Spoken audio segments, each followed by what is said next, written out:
All right. All right, elves. 21 basic forests, all of which that are now foil. Got some 1-drops, got some Growth Chamber Guardians, got some Thorn Lieutenants. Notably, the big pickup this archetype gained from M20 was Icon of Ancestry, which insulates us a little bit against Goblin Chain Whirler, which isn't as popular anymore, but still in the fringes of the format. And this gives us something to spend our extra mana on when we've run out of gas, which is nice. So without further ado, let's go ahead and dive on into some matches with this one and see how it goes. Let's run some people down with Tiny Green, folks.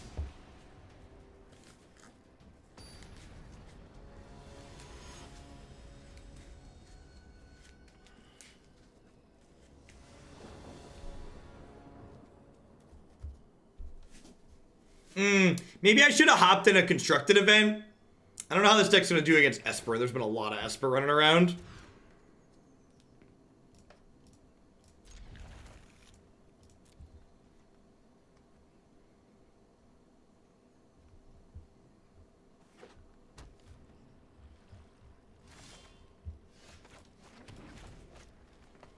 Kaya's Wrath is not the friend of the green people.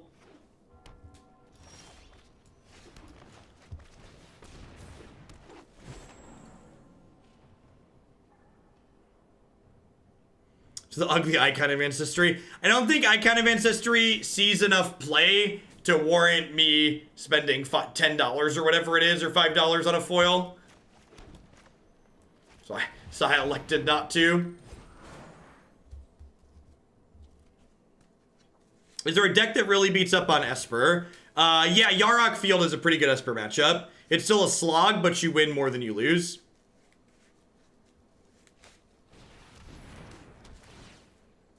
That's unfortunate.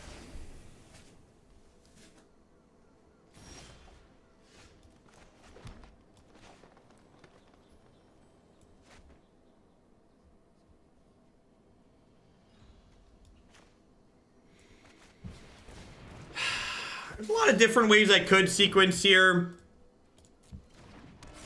I feel like I want to get the icon down this turn, though, so it's not in my hand exposed to Thought Erasure anymore. I'm minimizing the potential of my Nurture and my Pelt Collector, though.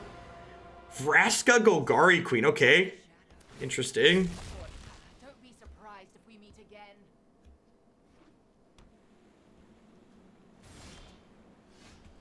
I can play some Esper. I don't think Esper is notably very bad. That was the wrong order, because this doesn't make this bigger, and this makes this bigger. I don't actually think Esper is that broken. I think it's just fine. I think Esper is just the type of deck that people like to play. Esper is what I like to refer to as a feel smart deck. So it's very, even when it's not that powerful, it's a type of deck that people tend to gravitate towards. They are, in fact, playing Keese's combo. Our deck has 0 meaningful interaction for this matchup.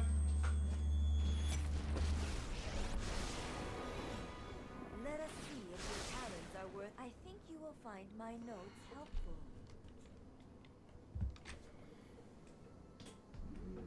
Yeah, that's true. Cowl, historically speaking, has been decent against Esper.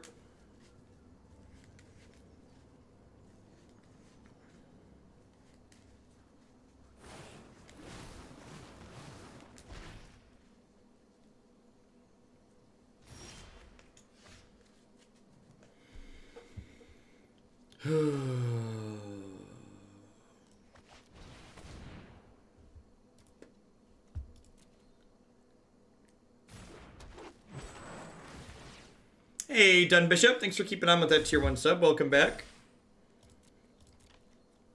Just gonna ship this into Tamio. The problem here is that, like, their planeswalkers are like, hey, look at distractioning me, and I'm not making any inroads on their actual health, and they're just, like, getting set up to combo me while I do this. My research has been compromised.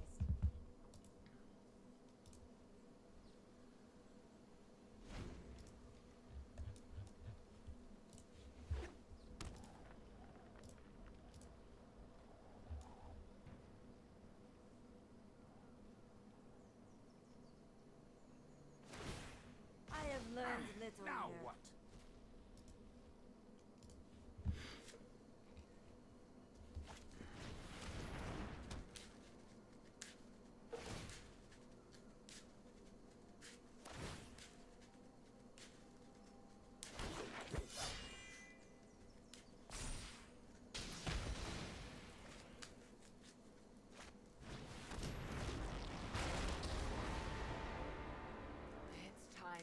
Step out of the shadows.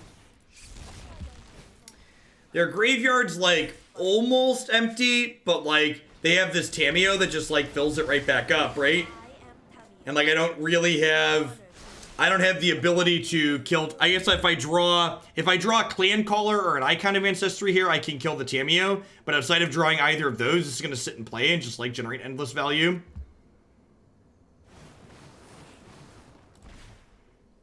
They missed on Excavator, but they've been to other things. Yeah, we're pretty dead here.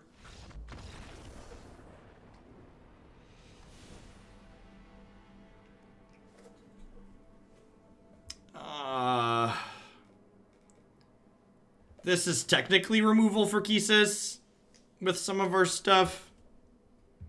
What's going on, Maple Syrup? Trim Druid of the Cowl.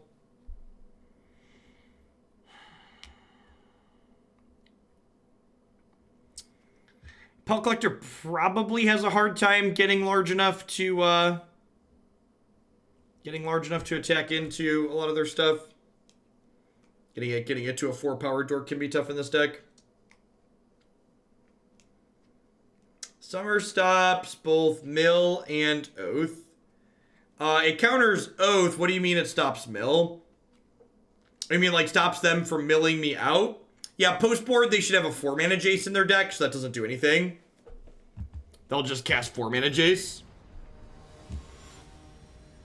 They'll mill themselves and win with him.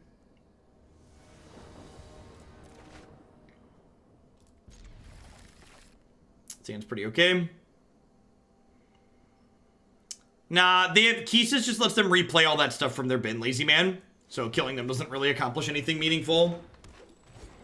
Now, one of the nice things here about having Icon on 2 into Beast Whisperer is that it will prevent the Beast Whisperer from dying to Oathakaya, since it'll have a 4th point of toughness, so that's nice. Notably, it'll only be a 3/4 though still, so it still won't be able to attack profitably into a Kisis.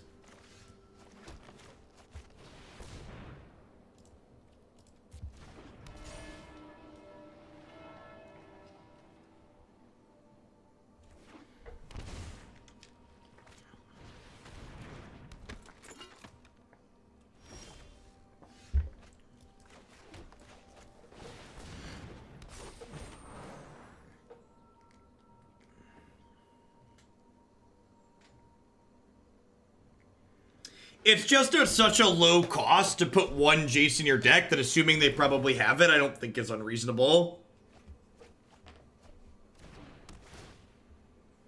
Sweet. Icon insulating Beast Whisperer here.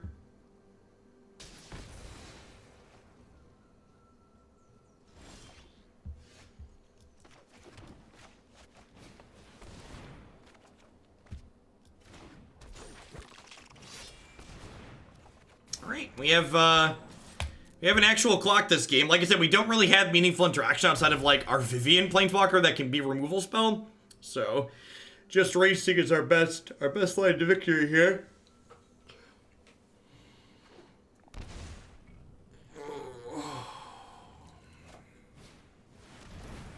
Yup.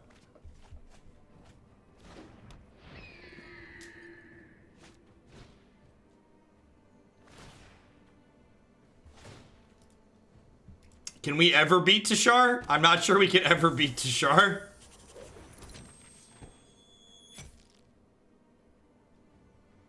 Hey, Tanorka, thanks for keeping me around.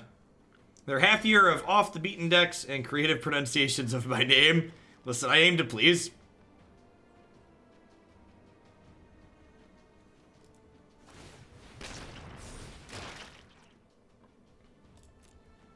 They are incredibly likely to win if they untap, and they're gonna. Let's go play a constructed event. I think this deck's probably cute and can win some games, but we're not gonna keep up with actual competitive decks like Tashar. Usually the deck quality is a little bit lower in the constructed events versus higher up on the ladder. Give us a fighting chance with our memes. Sometimes you still hit random tiered things in here, but a lot of the time looks a bit different.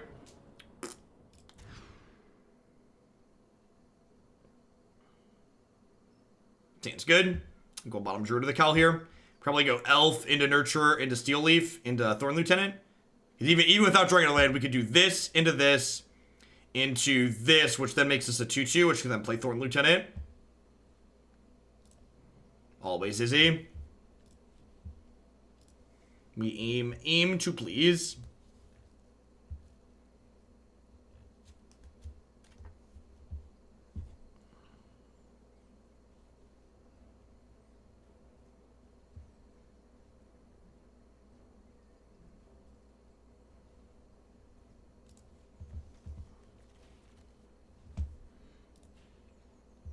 And thank you for the note on the emote command. I'll try and get to that later.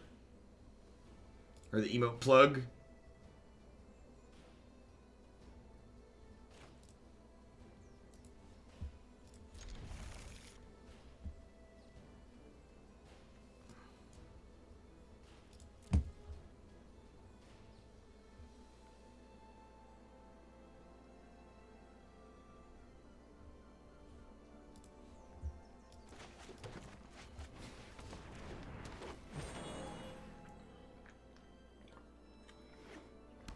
We are exceptionally close to being just 55 weeks away. That's true. Our vampires matchup might not be terrible. We linear pretty hard.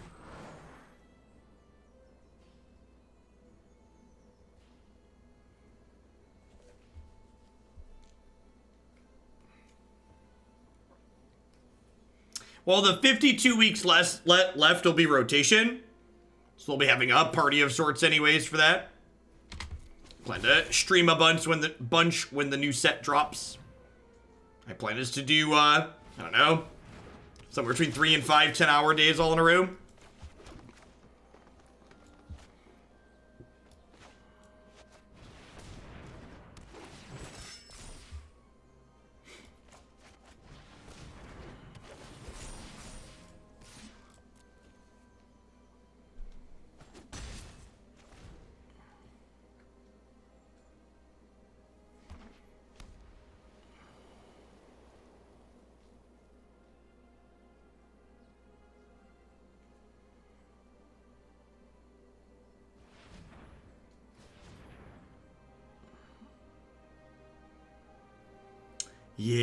Yeah, hopefully we don't see a reprint on Teframe. That would be sad, Panda.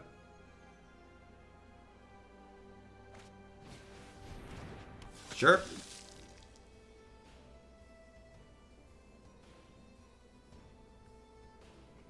Yeah, I think they're vampires who mulliganed and then missed their second color here. I think is what's happened.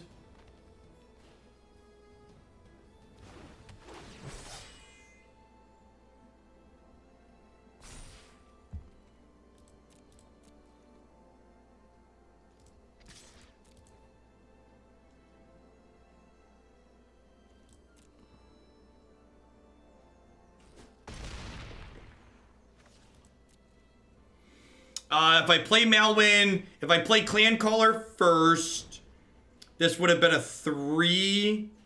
Yeah, I think you're right. Because then Marwyn would have tapped for a 3, right? Yeah, I think you're right. Because Clancaller is basically free. I was gonna get another Clancaller instant speed Gendy. Because I wanted extra blockers. Can I just click submit?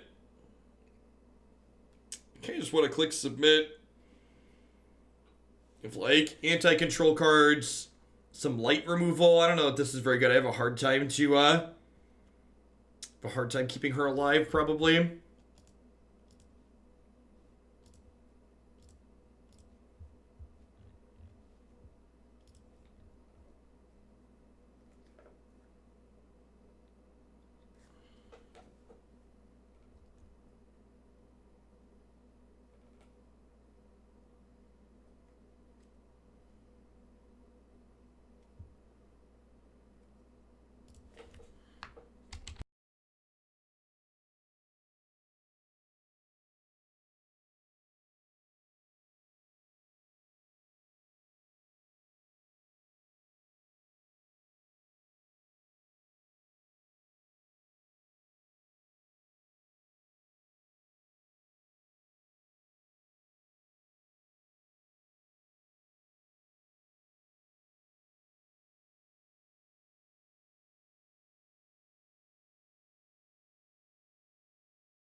Tom Tracy, thank you for the 41 months. I appreciate that. Welcome back. Loxy B, thank you for the brand new tier 1 sub. For taking advantage of that September half off deal. Welcome to Hoaglandia. Thanks for keeping me around. Is a time frame for rotation in Modern? Never. Modern, like Historic's going to be coming up, is a non-rotating format that doesn't change. Yeah, looks like the opponent was just vampires who was missing their color last game. So what separates it from Legacy? The starting point. So just like Historic is going to be Ixalan forward, Modern is 8th edition forward, and then Legacy starts with Magic's first set that's been printed. And then obviously every format has a ban list from cards within those sets as well.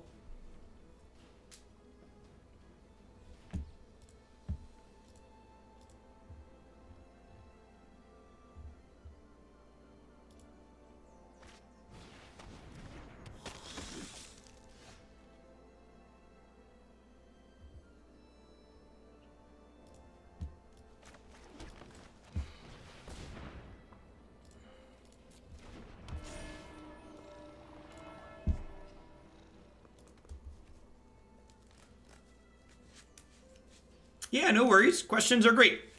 Magic's got a lot going on.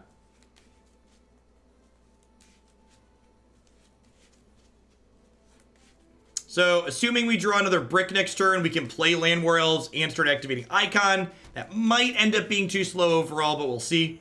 Depending on what the texture of the rest of their hand is, these 2/2s might provide some defense. Hey, thanks for the 16 months, Cam Bam. Welcome back. Modern starts with 8th edition.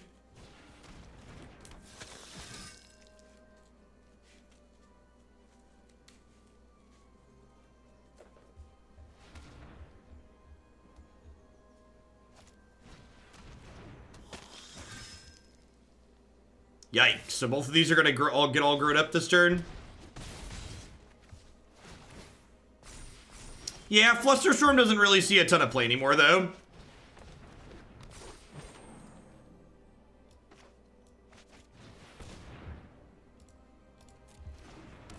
Well, I have 3 3s, but those are much smaller than their things.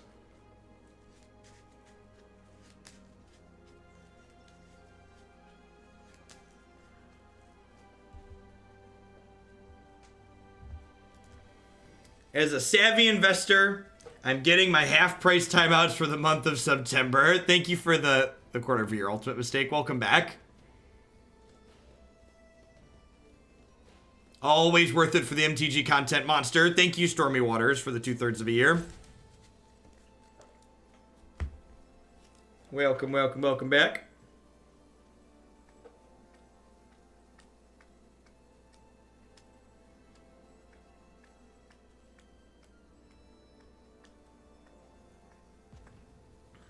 If they have a Lord here that gives everything +1/+1, we're probably in a little bit of trouble.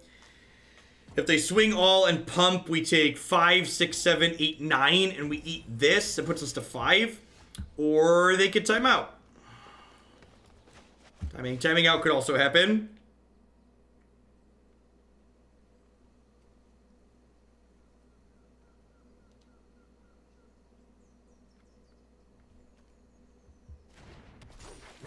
Where you got to fire off timeouts and permabands like candy.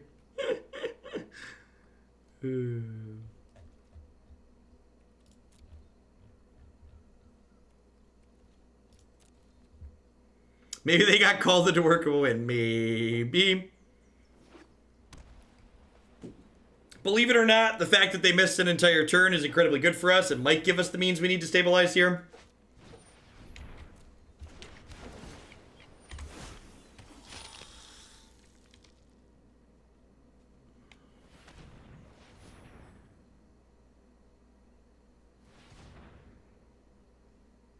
It's like Sorin, draw 6.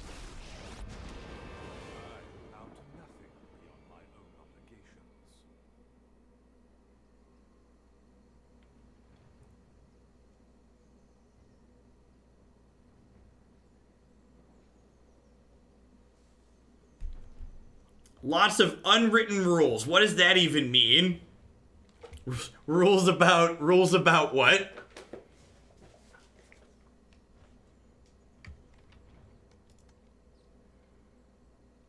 Listen, the only rule you need to remember about this channel is that this channel is not a democracy, it's a dictatorship, and I'm the dick. So, you know, just keep that in mind and you'll be fine.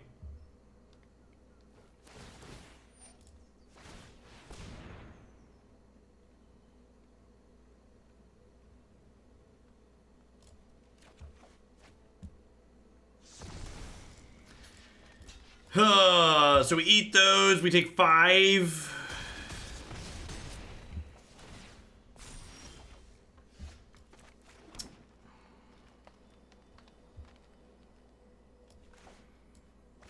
So this pumps up Pelt Collector.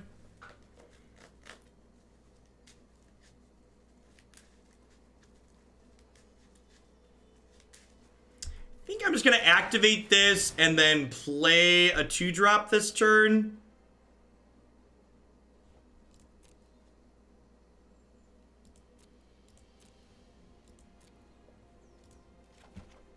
Have a good one, Neil. Catch you later. There are no mods here, only Zul.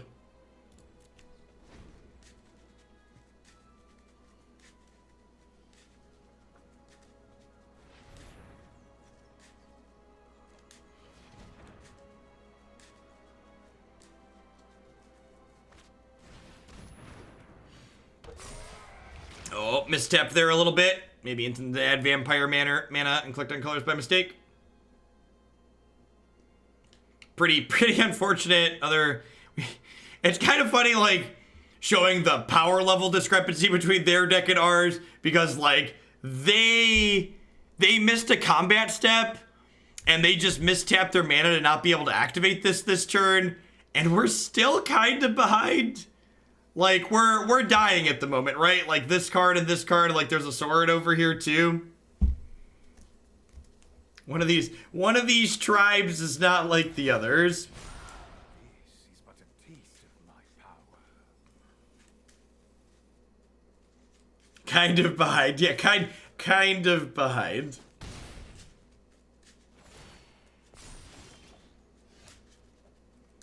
Pelt Collector does not regenerate. Yeah, we're pretty dead here. Let's see if we can steal a game on the play. By pretty dead, I mean dead in the air. Pelt Collector gets trampled when it gets 4 power, yeah, exactly. Eventually gets trampled.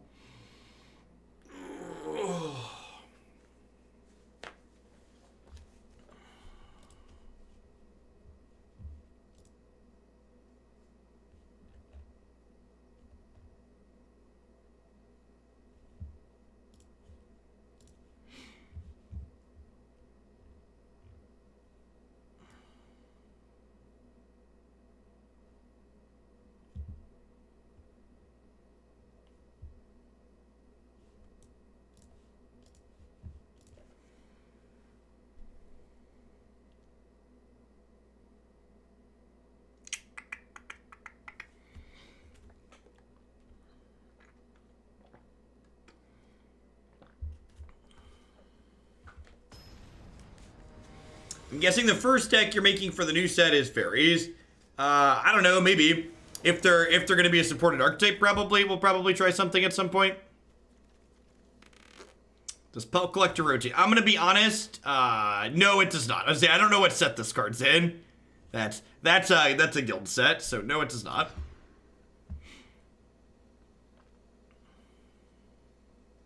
Yeah, it seems okay. We mulligan to 5, so we'll throw back Paradise Druid and Clancaller. Gosh, does anybody remember that awful time that Magic was like before the London Mulligan existed? It just seems like a fever dream of, like, a past terrible, terrible mistake.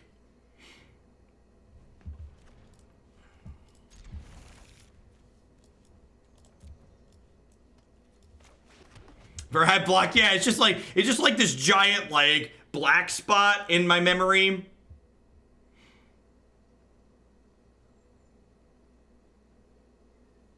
But people on Reddit said it would kill the game. Yeah, if you want a dose of reality, compare reactions to the historic wild cards with reactions to to what people thought the London Mulligan was going to do to the game, and then realized that everything is always bad for Magic all the time if you listen to Reddit.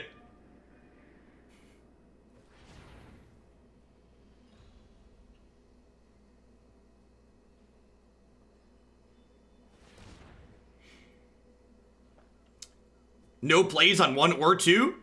Removal spell here would be great. Deal. He's dead. You've killed him. You're a monster. The fact that they're manually tapping is a small bit of a tilt.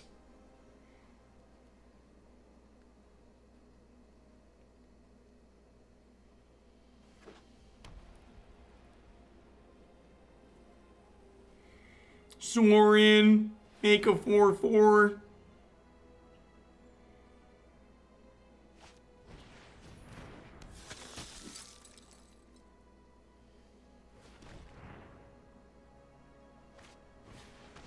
Every spell they have cast has tapped the exact same lands the auto tapper would use to cast that spell.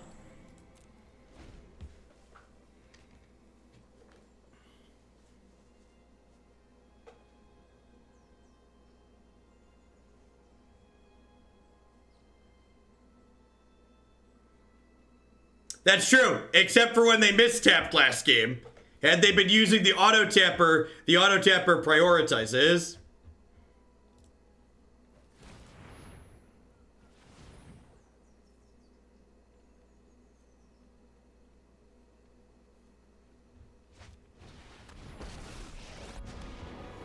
Defeating you will not bring me pleasure, nor pain.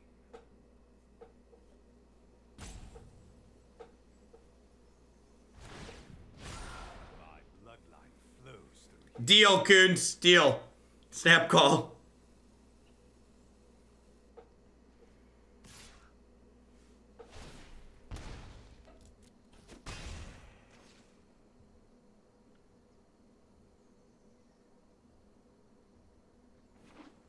Land. I guess I'll play a 5/4.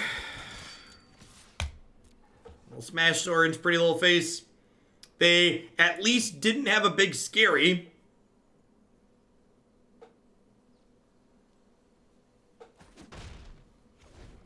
That will cost you dearly. I'm pretty sure all of the commanders were kind of expensive cards that didn't have enter the battlefield effects, if I recall. Which means they're probably not very good in a world where 3-mana Teferi is legal. Praise be to Coons, saving us from the manual tapper. You rock. Thanks for using the subway cheer for the extra on top.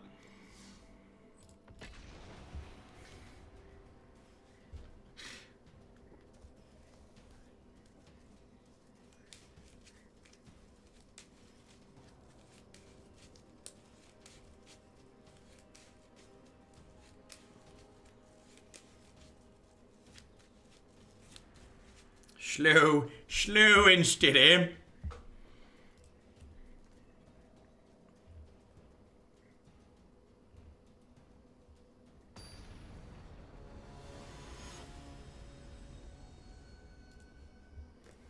Hey, Pixie V, thank you for the 2 months of support there. I appreciate your re-up and welcome back. That's fine. Not amazing, but fine. Am I shuffling paper cards? Occasionally. Stack of miscellaneous trading cards in some BCW sleeves. It's like a Magic player version of a fidget spinner. Look at that! This elf deck's busted, chat. They were terrified. Too scared.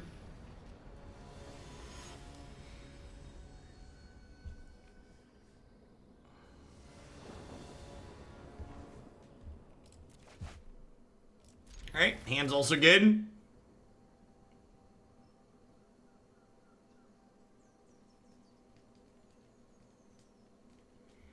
Lead on Paradise Druid here, so that if we get a third land, we can play Beast Whisperer before we play our other creatures. One thing that's a little bit of an awkward tension in this archetype is that you're like, well, do I like play to the board ASAP and get my creatures out? Or do I like put my big fatties down first and just like apply pressure ASAP? George Mist Kui, thank you for the absurd donation. Love your content and feedback. It's greatly appreciated. Be happy to get that added. The Iceberg control deck sounds good. Sounds good. You give me a sideboard guide too. You rock.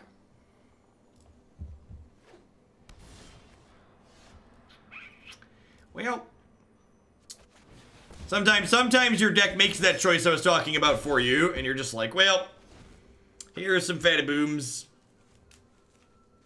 And they submitted a 4-color snow control deck for Modern. Chupacabra is hungry. Wonder what elf tastes like. You think the Chupacabra eats the Kavu or the elf first?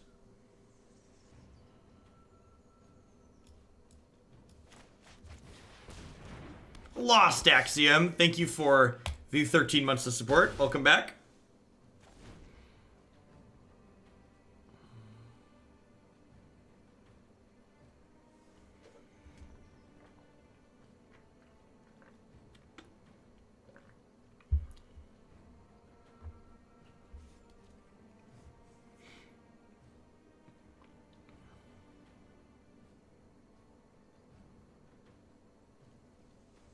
Can the Steel Leaf Champion go the distance?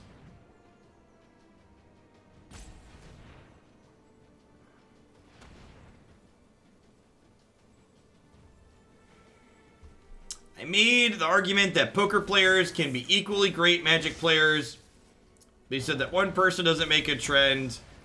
I mean, I think the actual point you probably want to make isn't that Magic players are automatically good poker players so much as Magic and poker are games that have shared skill sets. So like if you are good at Magic, these same skills that tend to make you good at Magic will likely also make you good at poker if you apply them there as well. Are we just dead? How do I ever be quasi-duplicate on Chupacabra? Just like gonna gobble up what we have going on here. Yeah, if we like gotten the Beast Whisperer down ahead of time, we could have maybe snowballed a little bit, some card advantage, but I feel like, oh no, can we just go back to getting Chupacabra, please? Can we just go back to getting Chupacabra, please? All right. Veil of Summers, get in my deck. Please, Veil of Summer, get in my deck.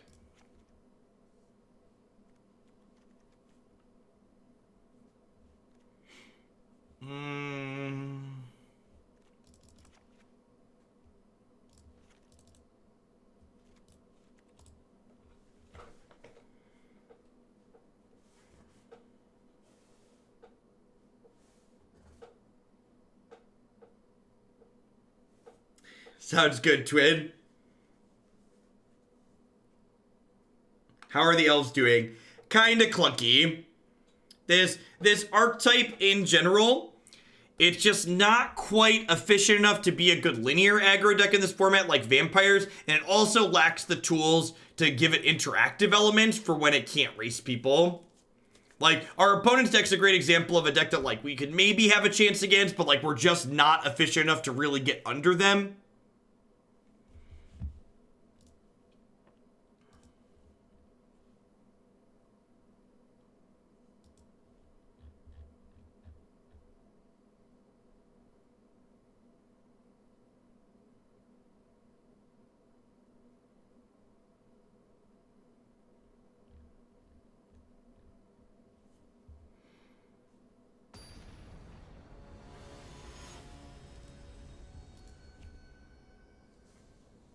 Missing finale. So my question to you is, which of my problems that I just talked about does Finale solve for this deck? So if you listen to what I detailed, I talked about how we can't get under decks efficiently and we can't interact with them, and Finale doesn't solve either of those issues, right? Like, Finale's a card that adds redundancy, and it gives us ability to go up over the top of people on occasion when we generate really immense amounts of mana. But the two flaws that I pointed out aren't really addressed by that card.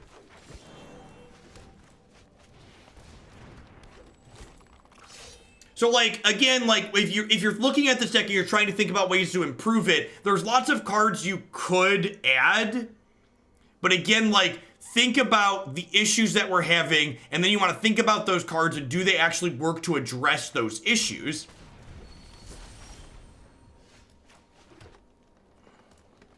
And in my opinion, being problem-solution based like that is the best way to approach deck building in Magic.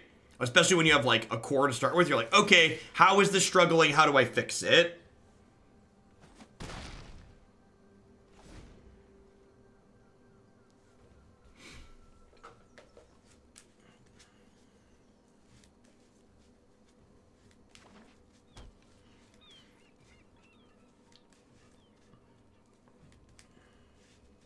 Yeah, I think once you add something like Voracious Hydra, you kind of just move in the direction of, like, why are we not just playing, like, the green stompy deck?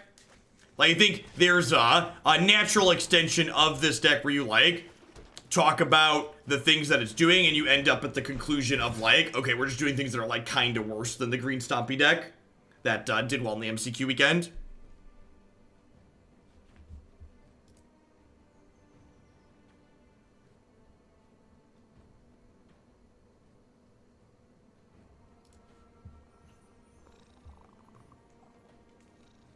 Shaman of the Pack. Shaman of the Pack's a sweet one.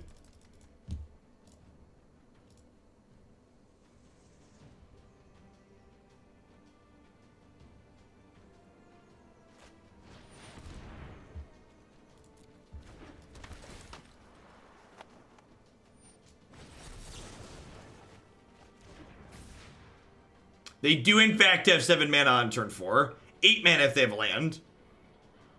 Nice Tron deck.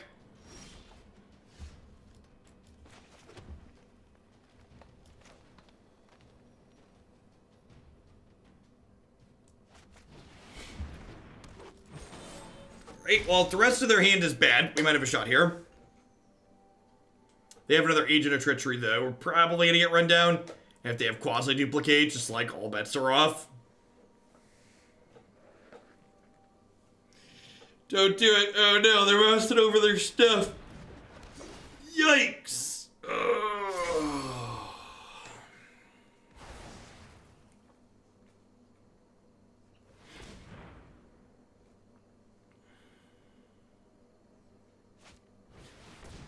It's very rude.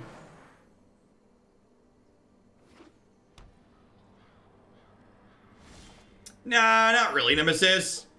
There's plenty of people playing Brawl. I don't really have a need to do it personally.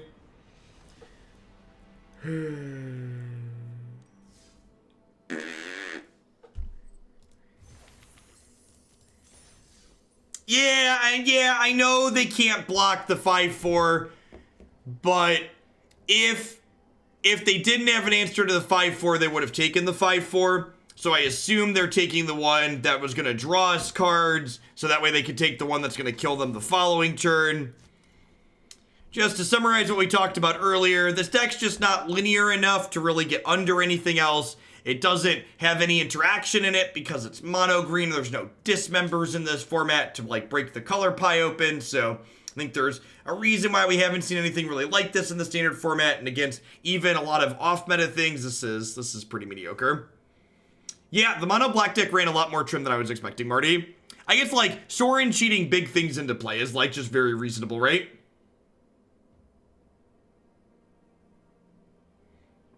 Hey, Kasha Dan, thank you for the biddies, and thank you for the bonus on there for using the Subway cheer. Be sure to take a peek at the deck queue if you'd like, and let me know if something there you'd like to see a little bit sooner.